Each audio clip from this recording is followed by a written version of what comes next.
नमस्कार, मैं विक्रम सिंह। आज एक छोटी सी क्लास लेके आया हूं मैं आपके लिए, जिसमें उन बच्चों को हेल्प मिलेगा जिन बच्चों ने अभी शुरुआत की है केमिस्ट्री में, और जो बच्चे 11th में एंट्री कर रहे हैं या जो 11th से निकल चुके हैं, या वो बच्चे जिनको हमेशा एक प्रॉब्लम रहती है कि सर मैं केमिस्ट्री पढ़ता हूँ समझ में नहीं आता है, केमिस्ट्री पढ़ता हूँ समझ में नहीं आता। इस प्रॉब्लम के लिए मैंने कई वीडियोज़ बनाए हैं, लेकिन आज मैं स्पेशल इसलिए बना रहा हूं ये क्लास कि ये क्वेश्चन हमेशा मेरे पास आते रहते हैं, तो बीच बीच में ऐसे क्वेश्चन देना मुझे जरूरी रहता है, ऐसे क्वेश्चन का जवाब देना मेरे लिए जरूरी है।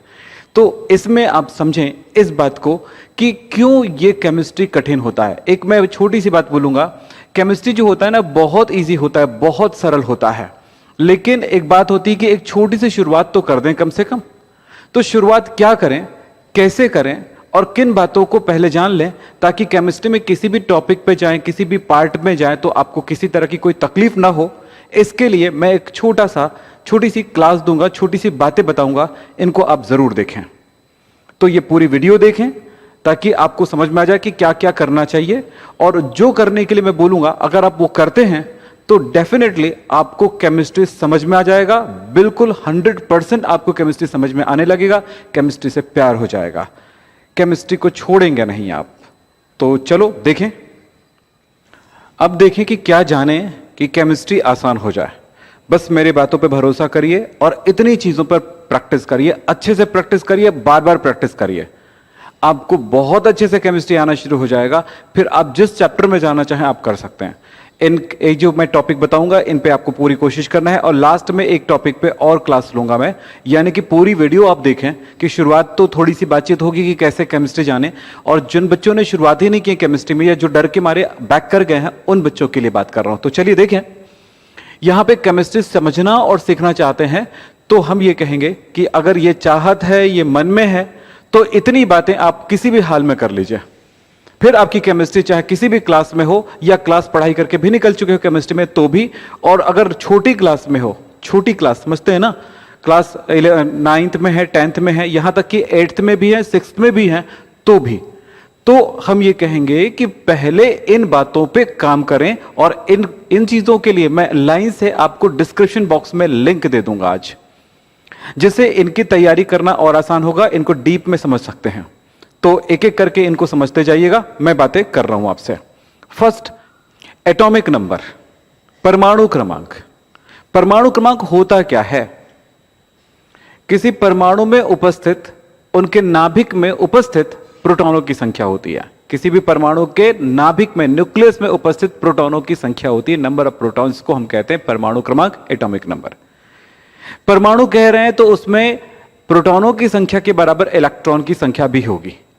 तो परमाणु क्रमांक प्रोटॉनों की संख्या, इलेक्ट्रॉनों की संख्या होती है, जैसा कि आप जानते हैं। दूसरी बात, यह आपको याद रहना जरूरी है बहुत सारे एलिमेंट्स के। तो यह कैसे याद हो पाएगा, इनके बारे में हम बातचीत करेंगे। दूसरा होता है एटॉमिक मास। परमाणु के नाभिक में उपस्थित प्रोटॉनों और न्यूट्रॉनों की संख्याओं का योगफल होता है, सम होता है। परमाणु भार याद रहना पड़ेगा, क्योंकि एक एटम के मास के बारे में बातचीत चल रही है, परमाणु के भार के बारे में बात चल रही है। यहां पर एक बात याद रखना कि एक परमाणु के भार को हम परमाणु भार नहीं कहते हैं, वो एक मोल परमाणुओं के भार को हम परमाणु भार कहते हैं। अब एक मोल का मतलब होता है 6.022 इंटू 10⁻23। 6.022 इंटू 10⁻23 परमाणुओं का भार क्या कहलाएगा? परमाणु भार या एटॉमिक मास कहलाता है। और यह शब्द कितना समझ में आया अभी तो मैं नहीं कह पाऊंगा, क्योंकि अभी इन सब के बारे में डिटेल के लिए वीडियोस देखने पड़ेंगे, और उनको अब कई बार देखो। मैंने कहा नहीं, ये 6 पॉइंट लिखा है मैंने, और ये 6 पॉइंट आपको केमिस्ट्री सिखा के रख देगा। तो देखें, ये एटॉमिक नंबर, एटॉमिक मास। फिर आता है मोल कॉन्सेप्ट। मोल है क्या चीज? पदार्थ की मात्रा की इकाई मोल क्यों रखी गई है? क्या कॉन्सेप्ट है इसका, क्या धारणा है इसके पीछे, इनको जानना है। और इनसे संबंधित कुछ न्यूमेरिकल्स होते हैं, उनको बनाना है कई बार। तो सवाल यह होता है कि इसको जानने के लिए क्या जरूरी है, इनकी जरूरत है।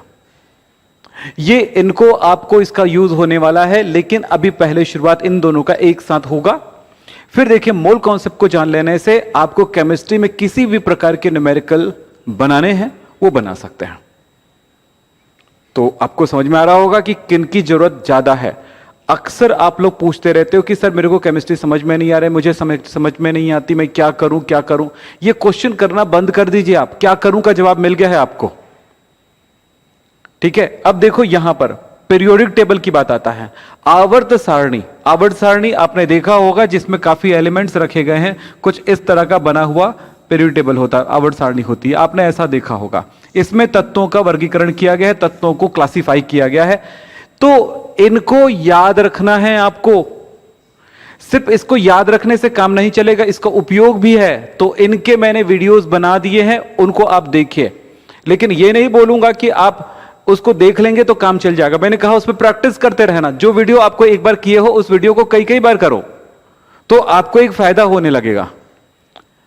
फिर आपको केमिस्ट्री आसान लगेगा। बोलेंगे सर कई कई बार प्रैक्टिस करेंगे तो इससे क्या होने वाला होगा ना सर, बहुत कुछ होगा।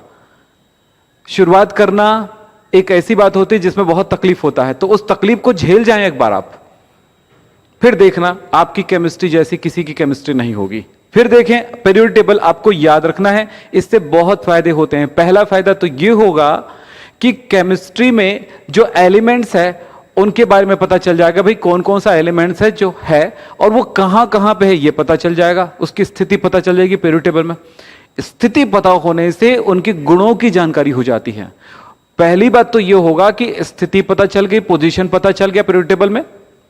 दूसरी बात है कि ये किनके साथ गुणों में समानता रखता है पता चल जाता है। ग्रुप में जाते हैं तो हर एक ग्रुप में समान गुणों वाले तत्व होते हैं। एक परिवार होता है, एक ग्रुप, जो खड़ी लाइन में बोलते हैं ना, जैसे कि हम बोलते हैं फर्स्ट ए ग्रुप में, यानी फर्स्ट ग्रुप में हम बोलते हैं hydrogen, lithium, sodium, potassium, rubidium, caesium, francium. इसको एक फैमिली मान लेते हैं क्योंकि इनके गुणों में काफी समानता होती है आपस में।